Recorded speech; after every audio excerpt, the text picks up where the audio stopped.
Welcome back to the channel, guys. Today we're going to look at this. This is a recent bike I bought and I am loving it. This is a 2021 Honda Trail 125. And in this video, I'm going to show everything about it and we're going to take it for a little spin. Let's get started. This is a off-roadish type of moped style of bike. It's a crazy fun bike. So if you want a bike that doesn't exceed the speed limit too much, it does go over 55 miles per hour. It's on the slower end. The Honda Super Cub has got a top end speed that's a little bit faster than this. And it has a lot to do with the gearing. One came with pretty decent aggressive knobbies. The downside of these knobbies is that they make a lot of noise on the highway where I tend to ride it most often. And this is a 17-inch tire. Front and rear is the same size. I like that. It's a good size. It's got a rotor in the front and it's also got ABS in the front. You got like little fork boots, very old school. This is kind of like what dual sports would have back in the day. And another thing, this is metal. I don't remember a time where I got a bike that was metal. I mean, this is a 2021. I have seen these bikes equipped with racks in the front, which look kind of cool. My bike doesn't have a front rack, but it does have this. This is in case you want to put a bag on here. I personally don't like this too much. I don't like to put anything on here because I like the moped style of bikes. And when you put something here, it kind of defeats the purpose, I think. Engine is right here. That's the head of the engine. If you ever need to adjust the valves, this is a single cylinder air-cooled engine. It is fuel injected. And if you have watched previous videos where I adjust valves on bikes, this is the simplest one yet. You remove these for the intake and the exhaust. That pops out the cover where you can adjust it. Here you have the bolt that shows you top dead center, and that's how you rotate the engine. It doesn't get simpler than that. And of course, let's talk about the transmission. This is a toe shifter, heel shifter. When I first rode this, I was actually trying to use this, but you do not have to use the heel shifter because if you're riding a motorcycle, you tend to get used to this.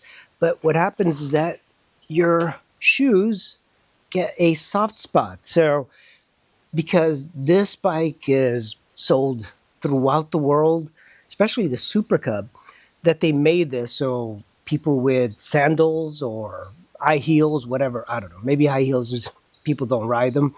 But I think if you're riding with sandals, you can use the heel shifter, much more comfortable than using this. Also, the way you shift is all the way down is actually neutral. On a motorcycle, all the way down is first gear.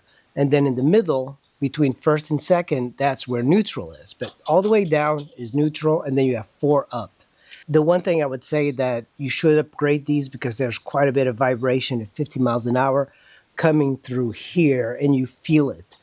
And I would prefer just a little bit of a softer, rubberized foot peg with a kickstand and a center stand. In the Super Cub, this is fully enclosed. And on the Trail, it's even simpler. They decided to get rid of the entire contraption and show you the chain. This is the simplest of the bikes. You do get a nice metal chain guard, but this is a aftermarket one by Giraffe. And you adjust it the same way you adjust a motorcycle. Also can be equipped with rear foot pegs. That's where they would go. Because this bike is kind of like a mini dual sport, it does come with a bash guard and some crash bars. One of the better things on this bike that I've not seen on any is this humongous rear rack. This thing is amazing. In food delivery, you buy the scooter, you have to upgrade the rack, and then you get the bag. This actually comes with a substantial rear rack. I mean, this thing is insane. And Honda gave us these square blinkers. I've not seen these square blinkers in any of their recent bikes, but they do look very retro on here. And you have the brake light. It's a rectangular with a circle in the middle, kind of in an odd shape.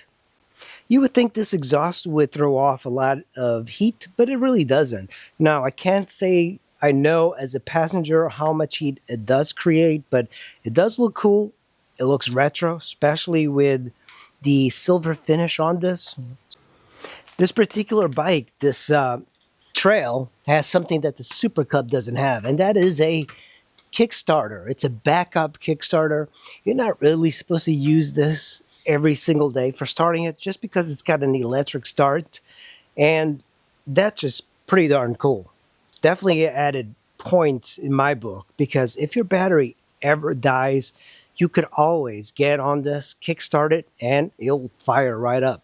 Normally, on these bikes, they're manual, semi-automatic.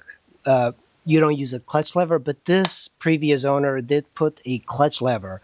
That's the clutch lever, and it works a little bit differently because you can put it in first gear, let go of the clutch, and it doesn't die. And it works well for riding off road. If you are climbing a hill or something, you need a little bit more power, and you want to feather the clutch, you can do that. But normally, this would not be here. Your oil filler, and then here's your oil dipstick. This is the most amount of threads I've ever seen on any bike just to pull it out. I mean, that's crazy. Still, there we go. And it's a tiny little dipstick. By the way, very difficult to see the oil on these dipsticks, but I've never seen so many threads. I know it's got to go in there, but that's kind of crazy. And this is the rear brake. On video, might look pretty. Super uncomfortable. After 50 miles, this is going to start aching. It's hard.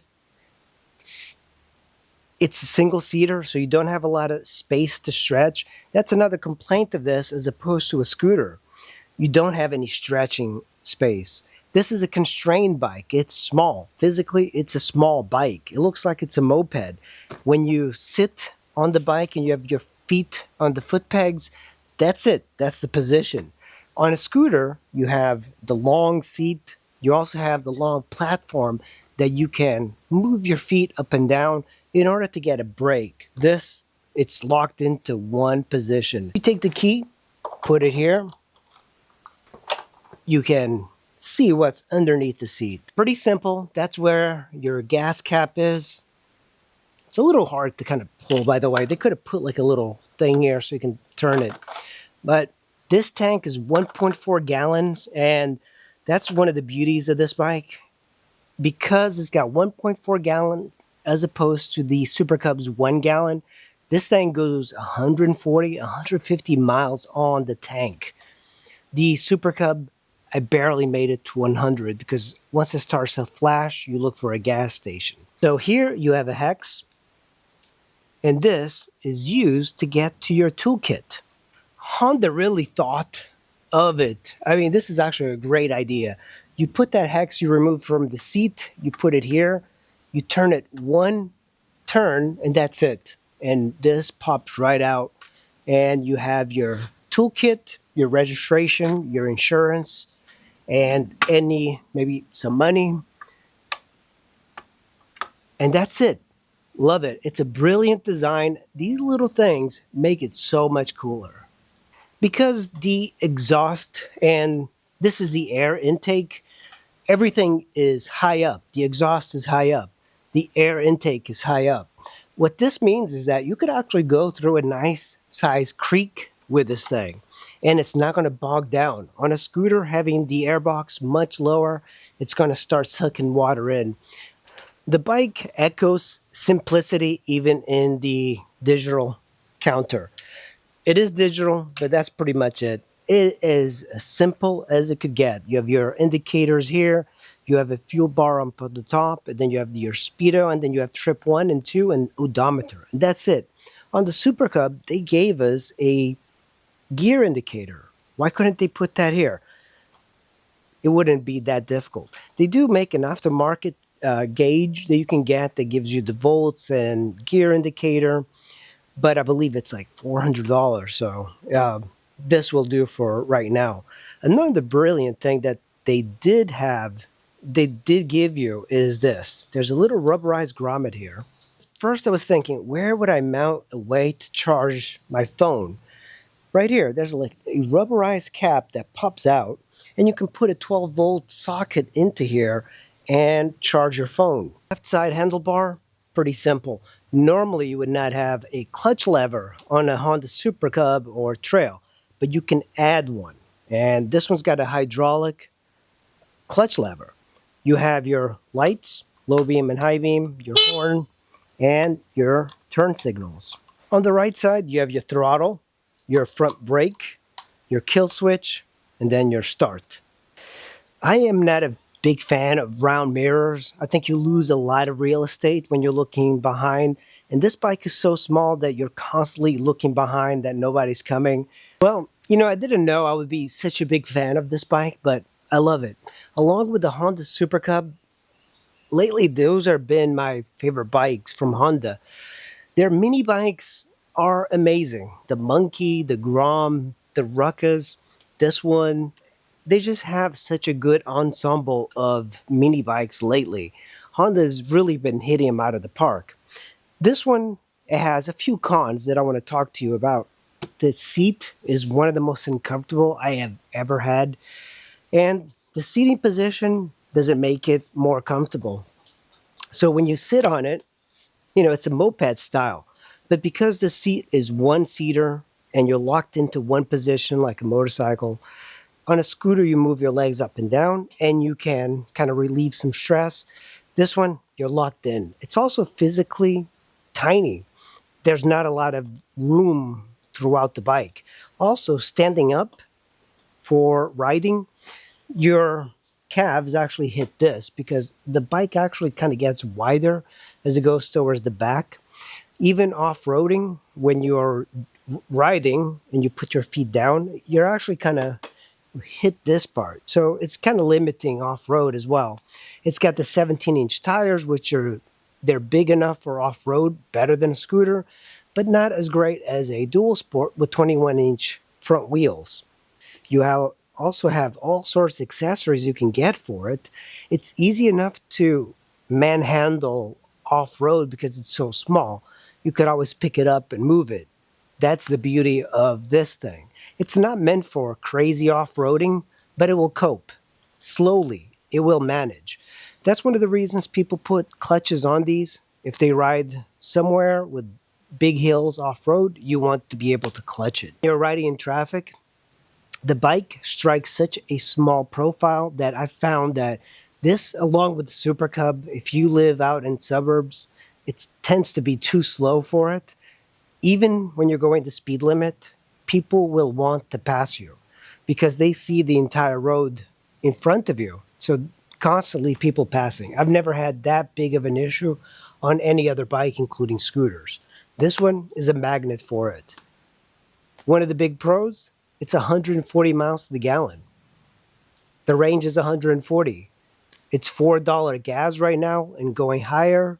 This is probably like one of the few bikes that you can keep for a very long time. And it's dead reliable, easy to work on. The engine is fully exposed. And here's the thing. When you get a scooter, they're smooth, they're silky smooth, they're fast, but they don't have the character that this thing has. That's one of the beauties of the Super Cub and this. They're retro bikes, but they are pretty darn cool. People love seeing these out in the wild. When it comes to this bike in traffic, it's so small that people do not see you. I've had this issue quite often. Oh, thank you. Yeah, this bike is just so deadly uncomfortable. The seat is like a plank, and you don't have any like room to move. See that? Cars pass me all the time.